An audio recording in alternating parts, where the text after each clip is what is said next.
Endfield shows illegal software has been detected, do this in order. First, shut down every unnecessary app before launching the game. Anything that modifies, records, injects, automates, or overlays games can trigger this warning, even if it's harmless.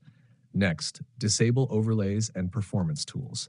Turn off Discord overlay, Steam overlay, FPS counters, GPU tuners, screen recorders, and background launchers. Then, check your antivirus.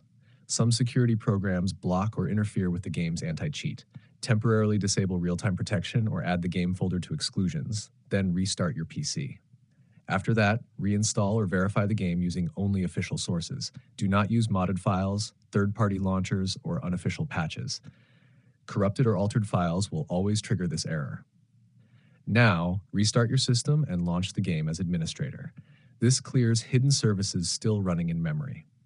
If the warning still appears, log out and wait 24 hours. In some cases, the anti-cheat places a temporary lock that clears automatically. Finally, contact official Enfield support if nothing works.